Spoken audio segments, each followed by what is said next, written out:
when my mother locked eyes with me and said, "You're not half the woman your sister is." The room seemed to tilt, like the floor had quietly given way. A younger version of me would have smiled, swallowed the knife, and pretended dessert made it all better. Instead, I slid my chair back and felt the legs scrape the hardwood like a warning bell. "Then let her pay the rent for you," I said. The words were calm, but my pulse thundered in my neck. My father's glass paused midair. "Rent? What rent?" His voice sat between confusion and dread. And in that thin space, I finally stepped into my own life. "The mortgage," I said, and I watched the pride drain from his face like color from a photograph. "For 3 years I've been sending money, so this house didn't go under." The table went still. My sister Elise tilted her head with the kind of concern that photographs well and costs nothing. My mother's smile twitched at the edges, a stage curtain refusing to fall. On that Friday night, under the amber dining light that always made her roast look heroic, my secret cracked open like a bone, and I decided I was done with the taste of silence. They told me I was sensitive as if that were a disease. Sensitive when I was 15 and my calculus medal didn't make the holiday letter. Sensitive when Elise won another debate trophy, and I clapped until my hands shook. Sensitive when the bank called my mother in the middle of a winter I can still feel in my teeth, and her voice, usually lacquered and sharp, arrived at my ear, frayed and afraid. "Nora, if the payment doesn't go through, they'll send a notice next week." I was 25 then, a financial manager in Portland with a spreadsheet for everything, even the invisible costs of hope.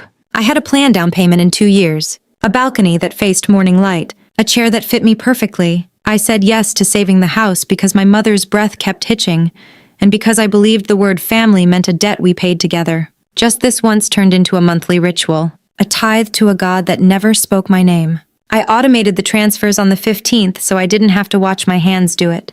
When I opened my banking app, I told myself I was buying time, not erasing myself. 36 months later, the number was 70,000, and the only thing I owned was exhaustion. So on the night I finally said the number out loud, my father lifted his chin like a judge considering precedent. "We appreciate your help," he said carefully, "but bringing it up at dinner is inappropriate."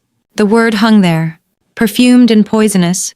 My mother pressed her napkin to her lips. "No one asked you to keep doing it." Elise's fork rested against her plate, and she looked down the way people do when the truth is a bright light you can't look into without blinking. I almost laughed. Inappropriate was the word I used for shoes at a funeral, for jokes at a wake, not for the act of picking up a house with bare hands so it didn't slide into the bank's open mouth. But I understood them. A story is easier to live inside if the ugliest lines are cut in the edit. I had allowed them to edit me for so long, I'd become a rumor in my own life. After dinner, I drove home through the hush of Portland rain, the kind that turns streetlights halo soft and makes the city feel like a confession booth. My apartment answered with its usual quiet, that faithful loneliness that greeted me at the door and followed me to the kitchen. I opened my laptop, found the scheduled payment, and hovered. The cursor blinked like a heartbeat. "Cancel. Are you sure?" My finger shook when I clicked yes, and the relief that came was so sharp it hurt, like blood returning to a sleeping limb. I pulled the folder from the bottom drawer, the one I used to reassure myself I wasn't imagining it. Month by month, printed statements spread across the table like a time-lapse of loss. Some months were $500, some 1,500. When the text said it was a tough month, I sent 2,008 noodles that tasted like duty. I added the totals, and the pencil line under 72 balls. 1,000 might as well have been a scar. Pain makes you small. Choice makes you taller. The next morning, I laced my running shoes and ran along the river until my lungs burned, until the air changed weight inside me. I joined a Thursday cooking class where my soup finally earned applause. I didn't have to buy with blood. I took tougher projects at work because numbers never called me dramatic. They simply told the truth you asked them to tell. When my director stopped by my desk late one evening and said, "Your focus is rare," my throat tightened with a joy so unfamiliar I almost didn't recognize it. A month later, the offer arrived from a Seattle fintech. More money, equity, an ask that treated my mind like a cathedral instead of an ATM. I printed the email and pressed my palm to the paper, as if the ink could read my thank you. Moving was a goodbye I didn't grieve. The city had watched me be loyal to a house that forgot my name. It could watch me leave. In Seattle, I stood on a new balcony with the Space Needle muscling up through the sky and felt, for once, the world tilt toward me. When the math said I could finally buy a place of my own, I toured apartments with windows like open throats drinking light. The one I chose held morning sun like a promise. I turned the key, stepped into the echoing room, and said, "Mine," and the word didn't ask permission from anyone. That night I posted a photo of the view with 2 words "new beginning" and put my phone face down when Elise's message arrived.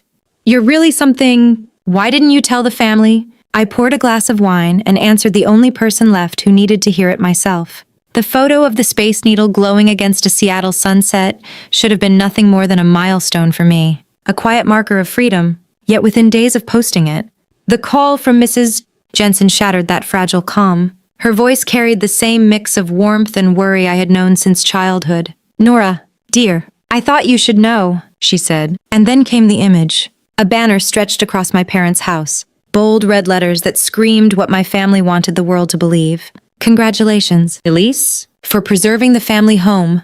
The words seared into me. I could almost hear the snip of scissors as if someone had cut me out of every memory. Every sacrifice. Every 2A.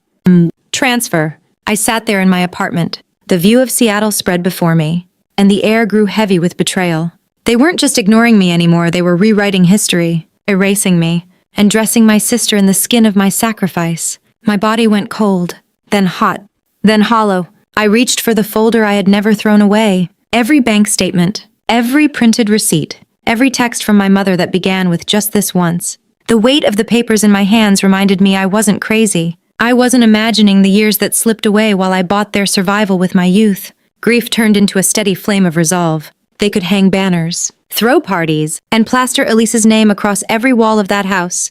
But I had the evidence, the numbers, the dates, the pleading words typed in the dark. It was all there, undeniable. That night I didn't sleep. I poured the statements across my table, inputting every transfer into a fresh spreadsheet, turning raw pain into graphs and charts as if I were preparing a case for trial. The line of payments rose like a mountain, each bar another reminder of how much I had given. At the top, 70,000 glowed in bold, a number that screamed louder than any denial. I added the text messages too. The promise "just this once" repeated 36 times until it looked like a chant. A ritual I had been forced to believe in. I placed that screenshot under the heading, "The promise, just this once," 36 times. My hands trembled, but not with fear. It was the tremble of clarity, of a sword finally sharpened after years of rust. I bound the report, printed extra copies, and tucked a USB into my bag.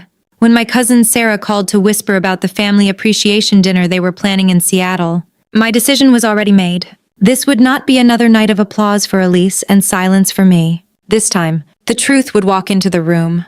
The night of the dinner, I stood outside the glowing restaurant, watching relatives stream in dressed in pride. Through the window I saw Elise in an emerald dress, radiant in her borrowed crown. My parents beside her with faces stretched by satisfaction. I stepped inside only when the slideshow began. Each picture a wound. The house lit by snow. Elise on the porch. Captions dripping with gratitude. My father's voice filled the hall. "We are so fortunate Elise preserved our home." The applause swelled. Knives clinked against plates. Glasses raised high. And then the final slide shifted. Not to words thanking Elise, but to a chart of bank transfers. Month after month. Silence crashed through the room. I walked forward slowly, heels echoing, the USB already feeding truth into their carefully staged lie. My chest pounded, but my voice came steady. "If the truth embarrasses you," I said. Eyes on my parents. "That is not my fault." Gasps rippled through the hall. My report flashed across the screen. Numbers climbing. Text messages displayed for everyone to see. 3 years, $72,000. I saw uncles and aunts exchanging whispers, cousins staring wide-eyed. The applause this time did not belong to Elise. It began hesitantly, then grew until the hall shook with it. My mother's lips trembled. My father gripped the microphone as if it could anchor him. Elise bowed her head in shame, and I stood. No longer the shadow, but the one holding the light. The applause that filled the hall wasn't the sound of triumph. It was the sound of release, of chains snapping one by one. I stood beneath the warm lights, the glow of my own evidence towering behind me. And for the first time in my life, I wasn't begging to be seen. I was undeniable. My father's face collapsed into stone, his eyes darting to relatives who were already murmuring. My mother's shoulders sagged, her lips quivering as if she might cry. Though no tears came, Elise sat with her hands clasped tightly in her lap, eyes shimmering with humiliation. the proud emerald of her dress now a costume she couldn't wear without burning. I turned back to the screen and pointed once. Simple and direct, this is the truth. 3 years, $72,000. Without it, the house would have been gone. You know it. I know it. And now, so does everyone else. The hall erupted again. But this time it wasn't polite applause. It was the rustle of judgment, whispers that darted like arrows.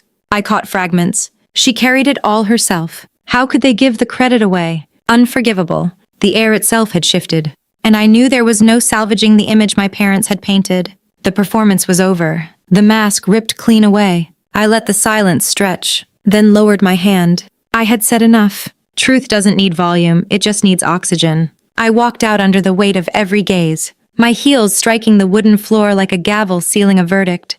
The Seattle night hit me cool and sharp. I stood for a moment on the steps, breathing in the dark sky spangled with stars, feeling the air sweep through me like a baptism. Inside, the family story had collapsed. Outside, mine had begun. Relief coursed through my veins. Not sweetness, not victory, just the raw, aching relief of no longer carrying a weight that never belonged to me. I had not come to destroy them, but I would not let them destroy me either. 2 days later, there was a knock at my apartment door. When I peered through the peephole, my breath caught. My parents. My mother's eyes were swollen from crying, her body wrapped in a heavy coat that looked too big for her now. My father seemed smaller. The authority that once ruled dinners shrunk into silence, his hands buried in his pockets. Against my better judgment, I opened the door. They stepped inside, hesitant, as though the brightness of my apartment shamed them. My mother spoke first, voice trembling. Nora, I'm sorry. We were wrong. We should have acknowledged you, not let you carry it all alone. After the other night, we talked. We'll add your name to the deed. You deserve it. For a moment, the younger me stirred inside. The girl who had begged silently for validation, who had swallowed shame like medicine and prayed for recognition. But standing in my own apartment, my keys gleaming on the counter, the walls painted in colors I chose, I realized something. I no longer needed their paper, their house, their belated confessions. I shook my head, steady but kind. I have a home now. I have my own life. I don't need to be tied to the past anymore. The words struck them harder than anger could have. My mother's lips parted in protest, then closed. My father cleared his throat.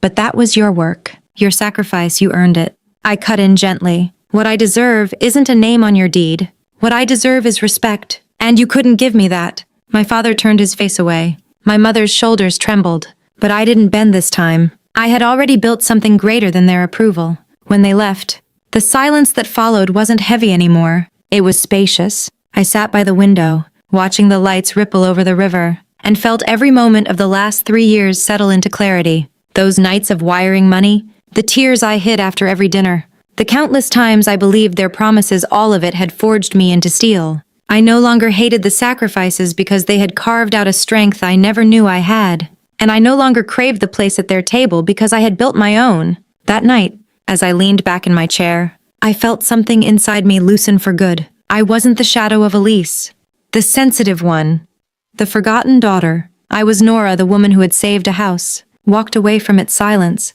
and built a home with her own hands, the woman who no longer needed their story because she had written her own. And somewhere deep within, a message burned bright, not just for me, but for anyone who had ever been erased. Your worth is not in the roles others cast you in, nor in the shadows they confine you to. It is in the resilience you build, the truth you refuse to bury, and the courage to stand in your own light. Thank you for listening to this story. If it touched you, if you've ever felt unseen and had to carve your own path, please subscribe to Vengeance Within. Your support means everything, and together, we'll keep sharing the truths that demand to be heard.